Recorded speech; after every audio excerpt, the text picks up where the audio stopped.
యేసుక్రీస్తు నామంలో వాక్యం వింటున్న మీ అందరికీ కూడా లివింగ్ గాడ్ మినిస్ట్రీ నుండి ప్రత్యేకమైన వందనాలు తెలియజేస్తున్నాం. దేవుని ప్రేమ శాశ్వతమైనది. దేవుని ప్రేమ ఎన్నడూ మార్పు చెందనిది.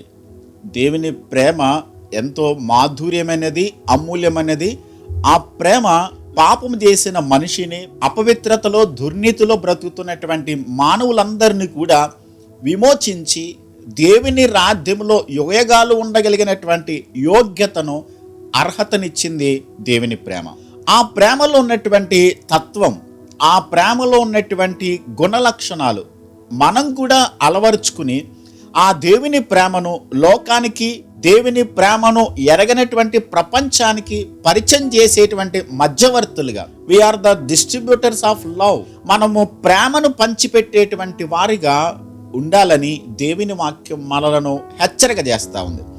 దేవుడు ప్రేమ స్వరూపి, దేవుడు ప్రేమ గలవాడు అని చెప్పుకుంటున్న మనమందరము, ఆ ప్రేమ కలిగినటువంటి దేవుణ్ణి వెంబడిస్తున్న మనమందరము కూడా ఆ ప్రేమను అలవరుచుకుని ఆ ప్రేమలో నడుచుకుంటూ లోకానికి దేవుని ప్రేమను చాటి చెప్పేవారిగా ఉండాలని దేవుని వాక్యం మనకి స్పష్టంగా హెచ్చరిక చేస్తుంది.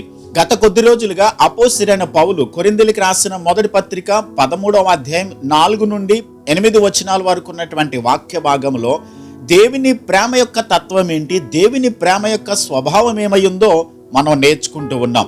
చివరిగా ఈ రోజున దేవుని ప్రేమ అన్నిటినీ ఓర్చును అనేటువంటి సత్యాన్ని మనం నేర్చుకోబోతున్నాం. ఓర్చుకోవడం అనేటువంటి పదము గ్రీకు పదములో హూపమెనో అనేటువంటి పదం నుండి తర్జుమా చేయబడింది. ఇది మిలిటరీకి సంబంధించినటువంటి పదం. యుద్ధం జరుగుతున్నప్పుడు, సరిహద్దుల్లో యుద్ధం జరుగుతున్నప్పుడు, ఎదుట శత్రువులు వచ్చి అటాక్ చేస్తా ఉన్నప్పుడు నిలదొక్కుని అక్కడే ఎదుటి శత్రువును ఓడించడానికి లేకుంటే ఎదుర్కోవడానికి ప్రయత్నం చేస్తూ ఉంటారు.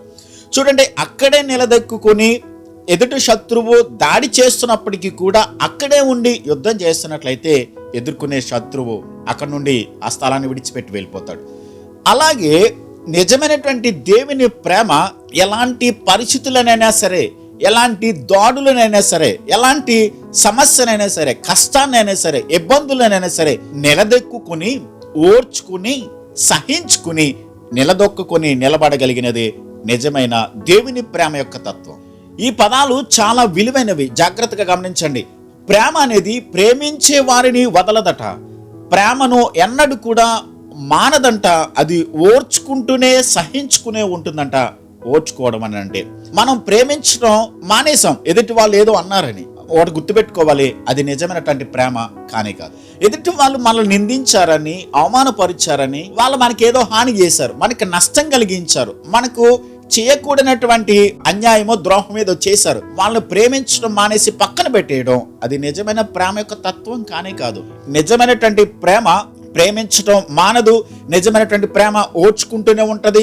ప్రేమ అది ఓర్చుకోవడం, సహనాన్ని విడిచిపెట్టదు. ప్రేమించే వారిని ఎన్నడూ కూడా అది వదలదు అనేటువంటి సత్యాన్ని వాక్యం సెలవిస్తూ ఉంది.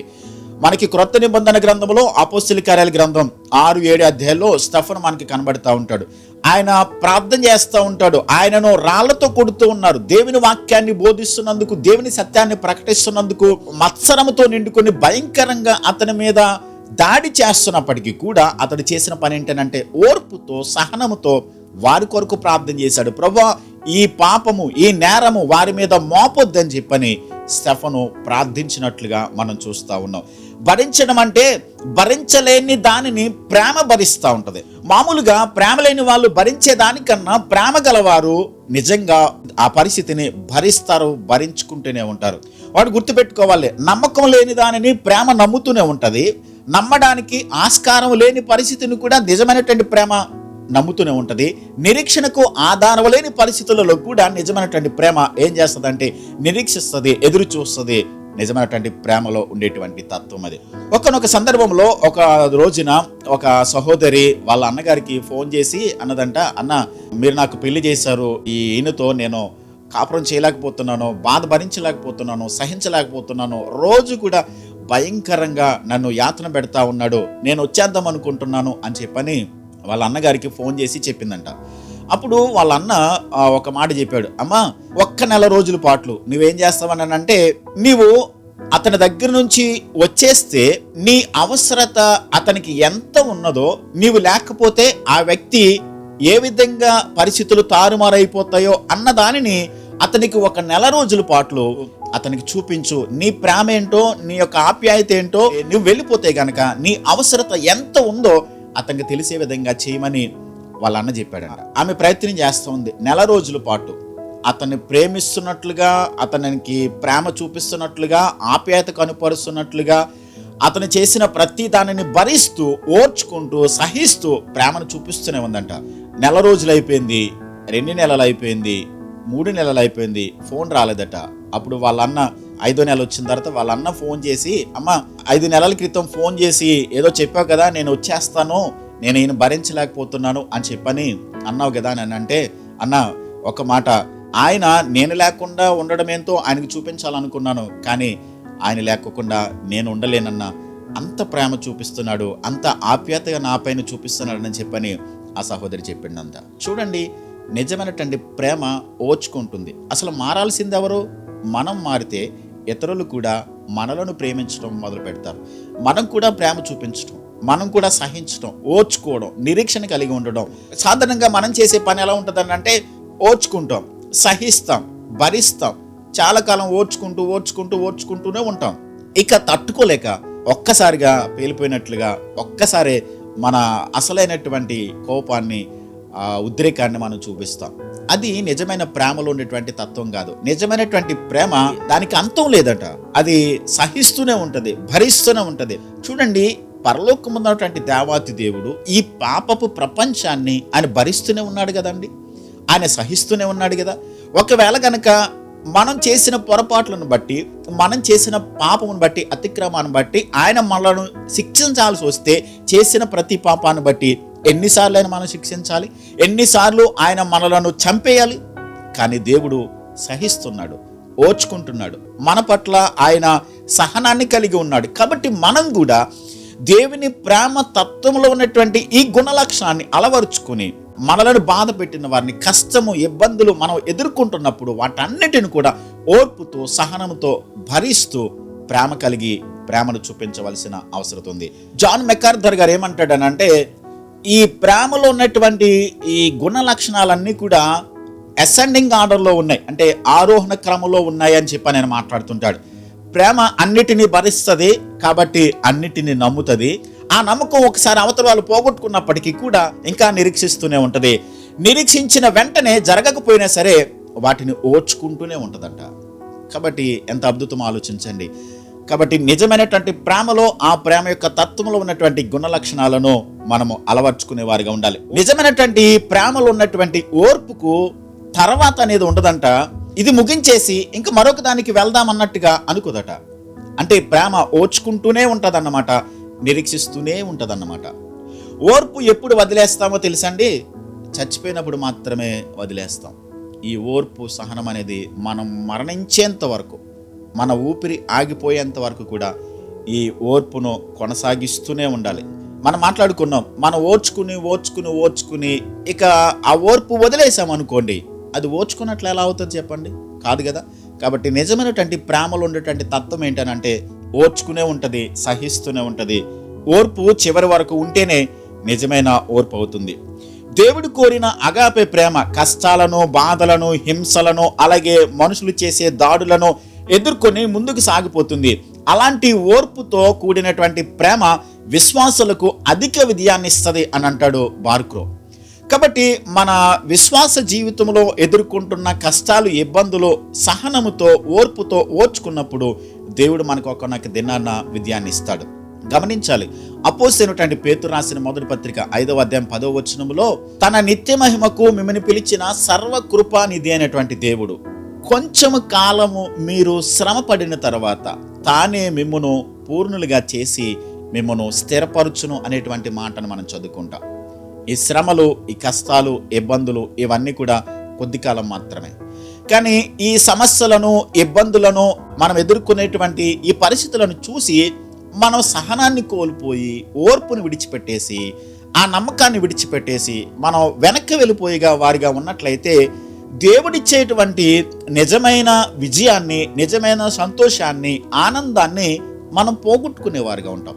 వాక్యం ఏమి సెలవిస్తున్నానంటే, సర్వకృపానిధి అయినటువంటి దేవాతి దేవుడు కొంచెము కాలం మాత్రమే ఈ పరిస్థితులలో మనము ఉన్నప్పుడు వాటిలో ఓర్పును సహనాన్ని విడిచిపెట్టుకోకుండా మనం ముందుకు కొనసాగినప్పుడు ఒకానొక దినాన దేవుడు తప్పకుండా వీటన్నిటి నుండి విడుదల కలుగచేసి కృప చూపించి నిత్యమైనటువంటి సంతోషాన్ని, ఆనందాన్ని ప్రభు మనకి అనుగ్రహిస్తాడు.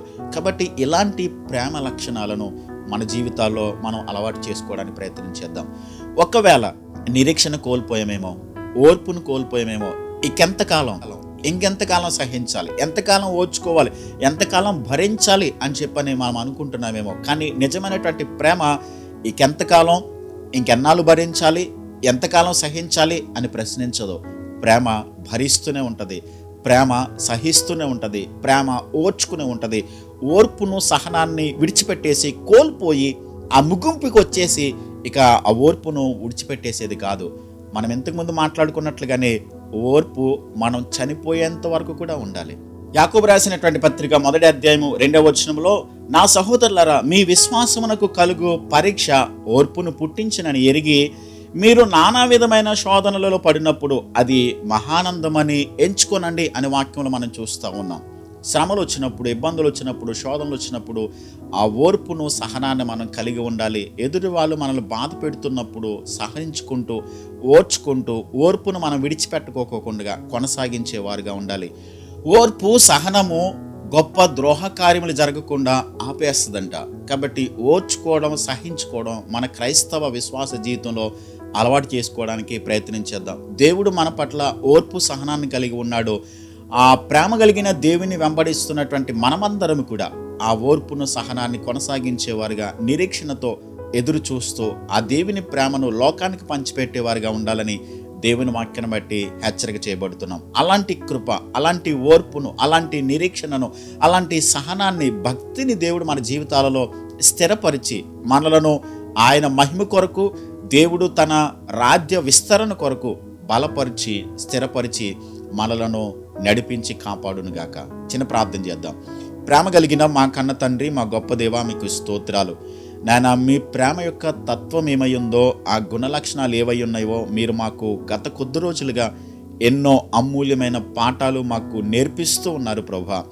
ఆ ప్రేమ యొక్క గుణలక్షణాలను మా జీవితాల్లో మేము అన్వయించుకొని నాయన అనుసరిస్తూ మీ కొరకు నమ్మకస్తులుగా జీవించడానికి మీ కృపనివ్వండి, దయ చూపించండి, సహాయం చేయండి, మీ చిత్తంలో నడిపించండి.